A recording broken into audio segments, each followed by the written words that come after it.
திருச்செந்தூர் செந்தில் ஆண்டவர் திருக்கோயிலில் இருந்து சிறப்பு நேரடி ஒளிபரப்பு சூர சம்ஹாரம் இன்று மாலை 4 மணி முதல். ராணிப்பேட்டை மாவட்டம் நெமிலையை அடுத்த சயனபுரத்தில் ஏரி நிரம்பி விவசாய நிலங்களுக்குள் நீர் புகுந்திருப்பதால் அறுவடைக்கு தயாராகவிருந்த 100 ஏக்கர் நெற்பயிர்கள் சேதமடைந்திருப்பதாக விவசாயிகள் வேதனை அடைந்திருக்கிறார்கள். விவசாயிகள் அளித்த பேட்டியை முதலில் கேட்கலாம். சார், ஒரே ஒரு வாரம் தான் இந்த அறுவடை பண்ணிருப்போம் சார். நாங்கள் 60,000 ஒரு ஏக்கருக்கு செலவு பண்ணுறோம். 35-40 ஏக்கருக்கு இதே மாதிரி போயிடுச்சு சார். எங்களால் ஒன்றுமே பண்ண முடியல. விவசாயிங்க ஒரு 60,000 கடை வாங்கி நகை நட்டு வச்சு தான் சார் பண்ணுறோம். இது மாதிரி அறுவடை நேரத்தில் போயிடுது சார். இது அறக்கவும் முடியல, வண்டியும் ஓட்ட முடியல, நாங்கள் ஒரு மாட்டுக்கு வைக்க எடுக்க முடியல சார்.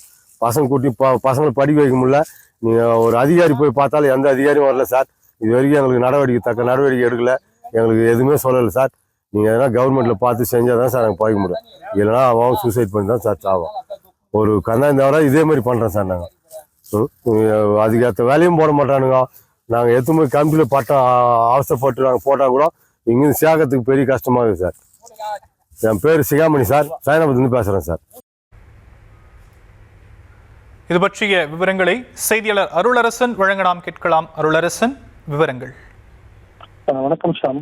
அறுவடைக்கு தயாராக இருந்த 100 ஏக்கர் நெற்பயிர்கள் நீரில் மூழ்கி நாசம். இது அரசு இழப்பீடு வாங்காவிட்டால் தற்கொலை செய்து தவிர வேற வழியில்லை என விவசாயி வேதனை தனது ஒடுக்கத்தை வெளிப்படுத்தினார். தமிழகத்தில் வடகிழக்கு பருவமழை தீவிரம் காரணமாக பல்வேறு மாவட்டங்களில் கனமழை கடந்த சில நாட்களாக பெய்து வருகிறது.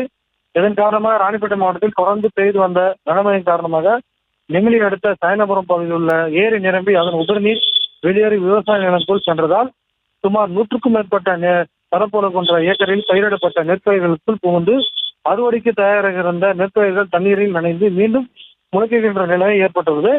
மேலும் அது மட்டுமில்லாமல் அதே பகுதியை சேர்ந்த விவசாயி சிகாமணி என்பவரின் விவசாய நிலத்தில் தண்ணீர் புகுந்து அறுவடைக்கு தயாராக இருந்த 100 ஏக்கர் நெற்பயிர்கள் அனைத்தும் மழை தண்ணீரில் நனைந்து வீணாக சென்றுள்ளது. எனவே சம்பந்தப்பட்ட வேளாண் துறை அலுவலருக்கு தகவல் கொடுத்தும் இதுவரை எங்களை யாரும் நேரில் வந்து பார்க்கவில்லை. எங்களுடைய நிலை அறிந்து கொள்ள எங்களுக்கான இழப்பீடு தொகையை அரசு எங்களுக்கு வழங்கவில்லை. மட்டுமே மீண்டும் எங்களால் விவசாயம் செய்ய முடியும். இல்லாவிட்டால் விவசாயம் செய்வதற்கு வங்கி கடனை கொடுக்க முடியாமல் நாங்கள் தற்கொலை செய்து கொள்வது தவிர வேறு வழியில் என விவசாயி தங்களுடைய கவலையை வேதனையுடன் தெரிவித்தனர். மேலும் 1 ஏக்கர் விவசாயம் செய்ய வேண்டுமென்றால் 60,000 ரூபாய் தேவைப்படுகிறது. அதை கடன் வாங்கித்தான் விவசாயம் செய்தோம். இப்படி திடீரென கனமழையால் வெள்ளத்தில் மூழ்கி எங்கள் வாழ்க்கையை சீரழிந்து விட்டதால் என்ன செய்வது என்று தெரியாமல் நடுத்தெருவில் நிற்கிறோம் என்று விவசாயி கவலையுடன் தெரிவித்ததோடு சம்பந்தப்பட்ட துறையினர் விவசாயிகள் நேரில் சென்று ஆய்வு செய்து உரிய நடவடிக்கை மேற்கொண்டு அதன் வீணாகி போன பயிர்களுக்கு உரிய இழப்பீடு வழங்க வேண்டும் என. விரிவான விவரங்களுக்கு நன்றி அருளரசன். திருச்செந்தூர் செந்தில் ஆண்டவர் திருக்கோயிலில் இருந்து சிறப்பு நேரடி ஒளிபரப்பு சூர சம்ஹாரம் இன்று மாலை 4 மணி முதல்.